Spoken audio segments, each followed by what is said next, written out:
Like, Drew and Barrett don't even want the icons to dare touch the block. Barrett knows that the icons at least wanted Drew to touch the block last week. Barrett's on the block right now, and they're more worried about the vets not touching the block. Mind-blowingly weak bitches.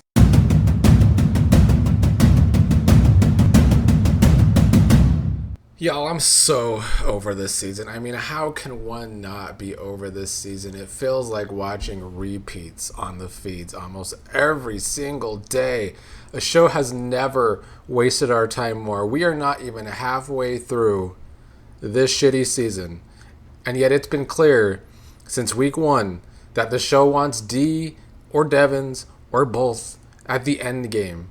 Why did they decide to put Survivor so highly on this season? Well, I guess I know why. It's because, they want the Survivor fans. Survivor 50 had the show's best ratings in a while, but Survivor 49 had the show's worst ratings. And I think Survivor 51 is about to probably be the lowest rated season. Clearly, these shows have not learned about oversaturation, even though the challenge proved that oversaturation can kill a show. The challenge made all these spin-offs, and now the show is on the brink of cancellation. But yeah, for this season of Big Brother, 31 out of 36 days in the game have been the exact same, where Drew or Barrett or both will do anything to protect the vets, but one of the vets is shaky about Drew and distrusting about Drew, and that's been the entire game. 5 weeks of the same shit. I've said this all along. This season would still suck because of production and all the lopsided powers, but it sucks even more because of Drew and Barrett. They are not playing to win.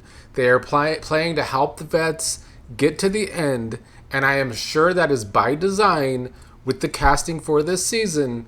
Something about Drew and Barrett made casting think that they would work with the vets. And I'm not saying Drew is a plant necessarily, but this is his third or fourth show, and he is a nepotism baby. His father is in the business, so I don't know, but I am saying. So yes, as expected yesterday, Barrett and Drew were falling over themselves to tell the vets about Lala's stupid-ass meeting where Lala and her complete lack of game sense let Drew and Barrett in on the conversation about getting the vets out, knowing that Drew and Barrett have been leaking info this whole time. And Drew and Barrett discussed yesterday riding with the crossovers the whole way. Yay. And there it is again. They want to get to the end with the vets, thinking they can win against them in the final challenges, when really Barrett and Drew here are fucking losers. Just two fucking losers. Now, I mean, I do think if Barrett gets to the final three, he could win that final three HOH, but he does have to get to that final three first. But even if he does win the final three HOH and brings one of the vets with him who he thinks he can win a vote against, he probably can't. Drew is obtuse about this because he doesn't know the extent of the vets throwing him under the bus, trying to get him out. But Barrett knows that about Drew last week, and he never tells Drew this. And he just goes along with Drew talking about working with the vets to the end. What is it for? It has to just be for the sake of the vets. I might have to drag Barrett forever on this channel like I do BB28 Andy. Angela did finally have a conversation with Haley yesterday. She wants to talk to Haley more. Dee wants it to become a public thing because she thinks it's going to piss Taylor and Lala off. Taylor's been talking to Haley this whole time. Taylor doesn't give a shit. Dee and Angela are playing into the angry black woman stereotype here as their Karening continues with Taylor and Lala. Taylor, though, has to let this tether plan go. She's been trying to make this plan happen for weeks now. Enough. Because nobody's really biting on this tether plan. I appreciate her being one of the few newbies actually playing to win, but I don't want to hear about the tethers anymore, and I don't think Devens does either. Taylor had a conversation yesterday with Kamu and Devens about people talking how the icons and Kamu have not been on the block yet. Taylor said that Melody brought it up. It was Taylor that brought it up first, technically, kinda. Taylor also talked about how stupid Chuck is in this conversation, so I'm glad that is realized. Taylor said that there's no way to save Chuck. He is an idiot. Even when you try and tell him to separate himself from Haley and he might get a little further in the game, he doesn't. Kamu joked about how Chuck is convinced that Lala is on an island and working alone, and that even Taylor is not cool with Lala. Yeah, Chuck is in his own little world, and he really is stupid as fuck. He was upset yesterday that Taylor tried to give him advice the day before, like I talked about yesterday. At least hateful Haley has finally clocked that the vets flipped on her and Chuck and even Kamu, and now maybe targeting them. She's way too late, days too late, gathering this information. But I guess when you have one brain cell, I'm sure it does take a while to compute.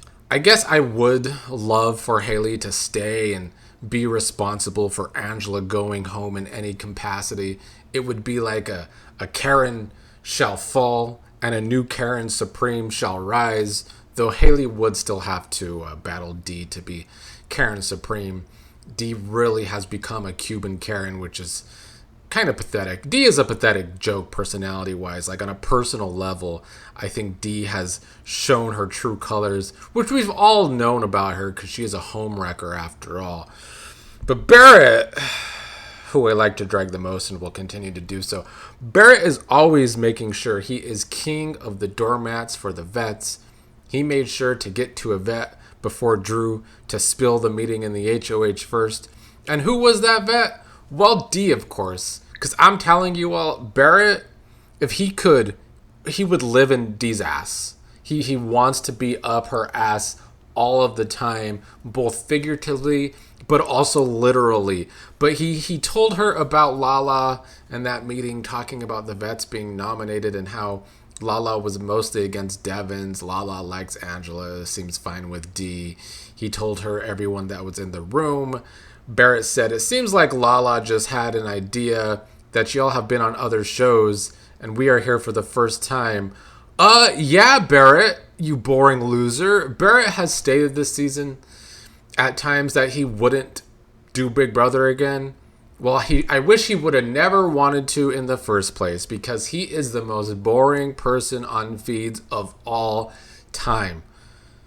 Yash being in that meeting seemed to rub Dee and Devens the most wrong, as they feel like Yash is everywhere and maybe Yash should be the next target, which is honestly worst case scenario for those of us that don't just want a complete vet steamroll. But it's best case scenario for the vets, because I think Yash is the only one actually capable of having consistent good ideas when it comes to the vets going. But Devens came down, joined the conversation. Barrett told Devens that Lala thinks that Devens is the scariest icon in the game. Barrett said it was very icons are the next kind of sentiment, and Lala was leading the charge. Devens brought up how Taylor mentioned how Melody was the one that threw the icons not being on the block yet out there.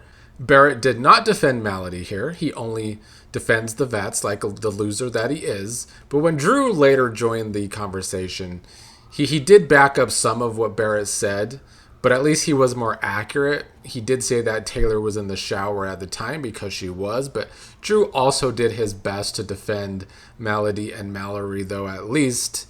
They then let Angela know this information too, and then bitch-ass Barrett apologized for not telling the vets sooner. A truly pathetic display.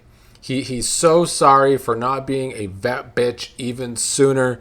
So he basically said, I'm sorry for not gathering y'all at 2 a.m. this morning, and I'm sorry I waited a whole 12 hours to tell you all. I swear I'm a good puppet soldier. Like, Barrett was frankly groveling to the vets to be accepted by them and seen as worthy. At least Drew can use his age as an excuse, at least to an extent, onto why he is a huge pushover to a bunch of old folks that the show is lying about being icons. But Barrett turns 28, I believe, in like less than a month. So he's almost 30 and he still stands for nothing. Being this much of a pathetic loser, groveling for the approval of others in a game at 28 years old might be more weird than the Drulity fan base. Like, truly, even for the biggest Survivor kiss-ass fans out there that are, like, rooting for Dee and Devens, which is fine because you're Survivor nerds and you are nerds, cry about it. But even those, can you truly imagine being on this show and not just putting one person before your game? Because that does happen. We've seen many showmances over the years where they might put their showmance ahead of them in the game. But it's not just one person that Barrett and Drew are putting in front of them in the game. It's three at the same time. They're putting three different games before their own. Like, Drew and Barrett don't even want the icons to dare touch the block. Barrett knows that the icons at least wanted Drew to touch the block last week. Barrett's on the block right now, and they're more worried about the vets not touching the block. Mind-blowingly weak bitches. I dislike Barrett so much that I might shit talk him again all next summer for shits and giggles. Because if he gets on his little podcast and fixes his mouth to talk about Big Brother, a game that he is on but not even playing to win, I might dedicate a day of the week next summer just to shit all over Barrett's fraud opinions. Drew then tried to set up a white versus not white game and get crossovers and the FAP alliance to work together. This seems to happen every season on the show at some point. You know, the white people, and Drew is white, trying to make an alliance against the POC. This has happened, I think, on every season I've covered, where there comes a point in the season where this tries to happen, except maybe Big Brother 25. I can't really recall that necessarily happening that season, but every other season I've covered the live feeds, this point in the season happens. Dee jumped aboard to try and make a deal with Mallory and Melody so they won't put each other up on the block if they win the next HOH. Drew told Angela about Kamu being so happy by bringing Angela upstairs for that blow up over the weekend on Haley and Chuck, and now Kamu is going around telling everyone about it. Angela saying it's so hurtful. Really, Drew just giving Angela another opportunity to play victim. Just disgusting.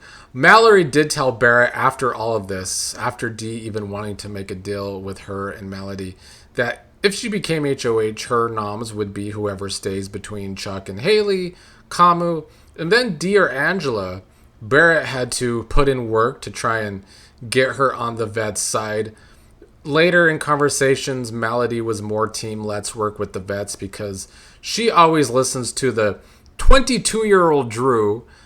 Melody needs a wake-up call when she gets out of the house because she's going to come out to the Drulity fan base that is really just Team Drew, and they don't respect her like Drew doesn't respect her. And that is one of the most embarrassing things for a woman, to get off a reality show and be in a male-centered ship. That's what's happening with Melody. Here is my problem, though, with Melody and Mallory. They were part of that HOH conversation that Lala stupidly continued with Drew and Barrett. Lala specifically said they would know if it was Drew or Barrett and the info came out.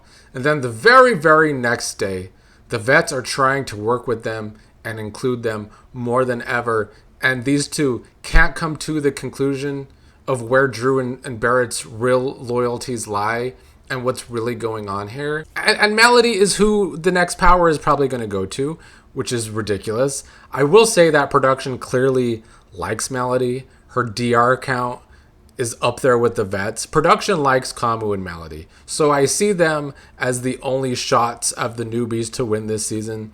But the odds that the vets win remain sky high. They've been the betting favorites this entire season, and it's been obvious this entire season. Few more things. Lala and Taylor talked about how Drew and Barrett haven't told the vets yet about their meeting and how Drew and Barrett have changed. So Lala and Taylor, loud and wrong here. Lala's brain has never been in this game, and it never will be. And as this week has gone along, Taylor has kind of let Lala do more of the strategizing. And look how it's turned out. Very poorly. But also Taylor is saying that she doesn't want to win the next HOH necessarily, Well, then okay, she should expect her allies or herself to be on the block next week. Dee told Devens, or asked Devens, how do they make all these alliances and they think that we are not going to tell each other? Well, I could answer this question for Dee. It's because purposefully casted imbeciles, vet salad tossers, and people who don't even fucking play.